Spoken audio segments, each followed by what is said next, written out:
Hello, everybody. Welcome to Hockey Talk. Today, we're talking playoffs.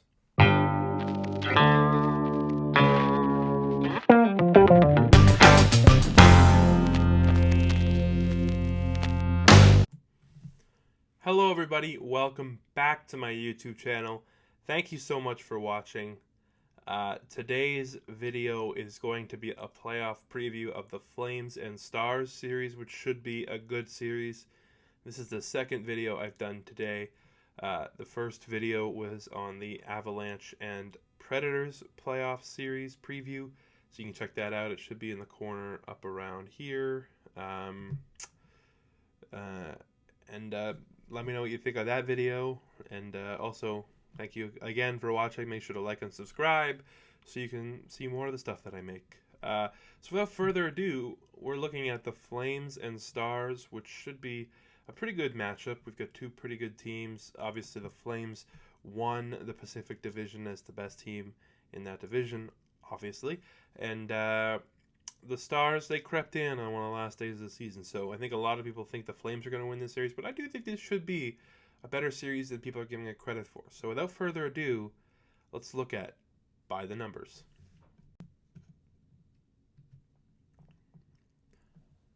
So looking at by the numbers, a couple things stand out. First and foremost, the Flames are a very good team. They score more than a goal per game, more than they give up. And they don't give up a ton, only 2.54 goals against per game. That was third in the league, only behind the Rangers and the Hurricanes, who both had fantastic seasons as well. And it's kind of what you come to expect with a team coached by Daryl Sutter. You know you're not going to get a ton of chances to score against them, so you better make them count. And not a lot of teams did, clearly. 2.54. But don't sleep on the Flames' offense. 3.59 goals per game. Sixth best in the NHL. So we're talking about a team that was, third best defensively and offensively, scored at the sixth best rate in the NHL. Very, very good stuff.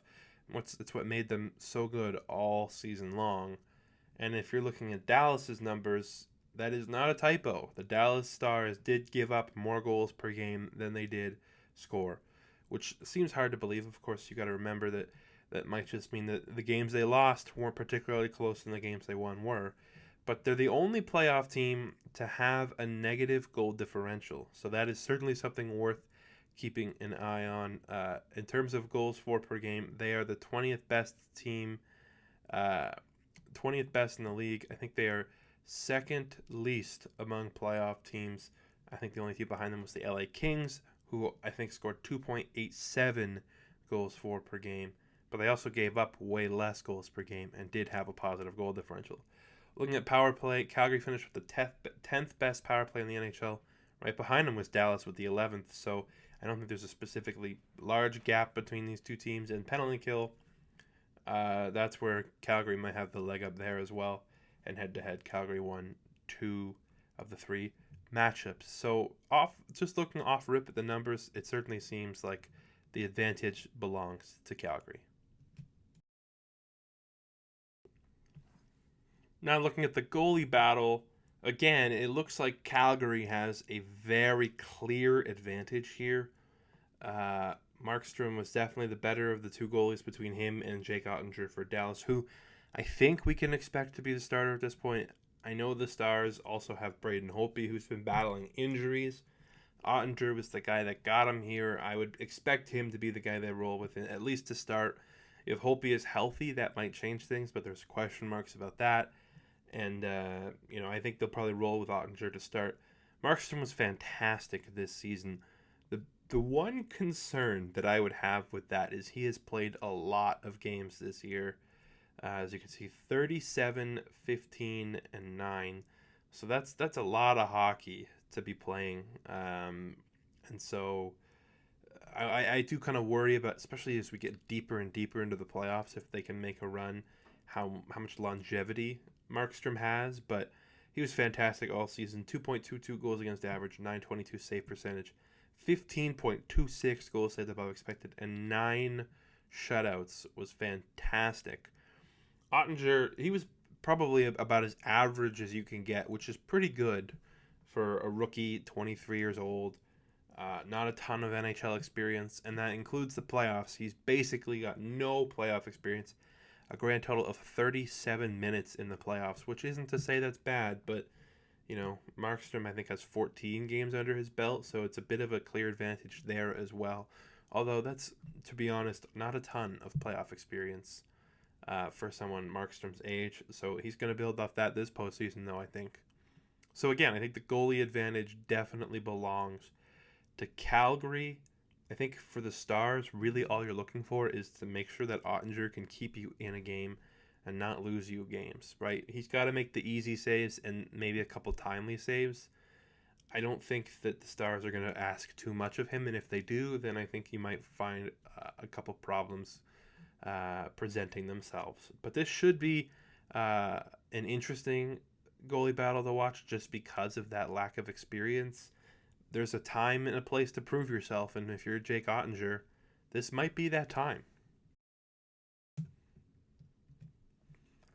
When we talk about the Flames, obviously some of the guys you think of are Johnny Gaudreau and Matthew Tkachuk, both of whom hit the century mark this season. And that's the scary thing about the Flames. They had 3 40-goal scorers. All of them played on the same line. All of them were over a point per game. That includes Elias Lindholm. If Dallas is going to win this series, they have to shut them down. If they can't find a way to limit them and they go off, they're going to be in a lot of trouble. And from Dallas' standpoint, they've got plenty of experience. We talk about not having experience in Jake Ottinger. Well, they make up for it when your leading scorer is Joe Pavelski, who's 37 years old. And keep in mind, this is a playoff team that went to the Stanley Cup Finals just 2 seasons ago. They know what it takes to win in the NHL. They've got experience. They've got willpower. And truthfully, they've got some pretty good players. Jason Robertson, in his second full season in the NHL, 41 goals, 79 points. What a season he had. And Miro Heiskanen, who I think is probably the best defenseman in this series. If those guys show up and they get adequate goaltending from Jake Ottinger, I think Dallas could surprise some people here, which should make for a very interesting series. So with that in mind, we talk about how good Calgary is and how much Dallas can surprise people. I think it's time we log a prediction.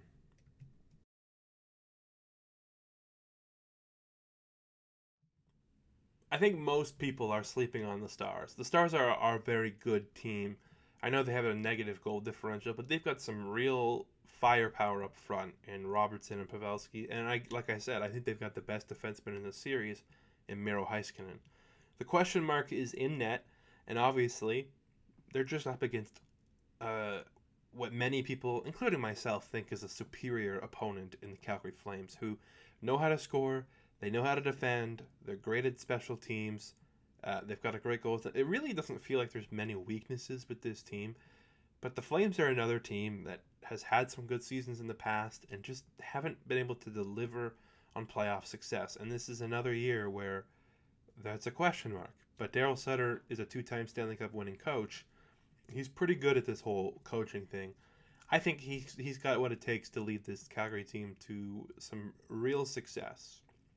So with that in mind, my prediction is the Flames are going to win this series, and I think they're going to do it in 6 games. But I think Dallas is going to make this really interesting. I think this could be a 6-game series in which, there's a lot more close games than we might expect. We might see a couple overtime games. And truthfully, I think that this could be one of the more under-the-radar series that people don't expect to be good and ends up being one of the better series of the first round. And like I said, there's a lot of really skilled players to watch on both sides. This could be a hell of a lot of fun. And I'm logging Flames in 6, but I think that you should definitely keep an eye on this series. And so with that in mind, this is another playoff preview in the books. That concludes the Western Conference. If you want to watch the other videos, they're in the playlist on my channel called 2022 Playoff Previews. And I urge you to check them all out. Let me know what you think, including for this video. Who do you think is going to win this series? Is there anybody you're excited to watch? And with that in mind, I will say thank you so much for watching, and I will see you next time.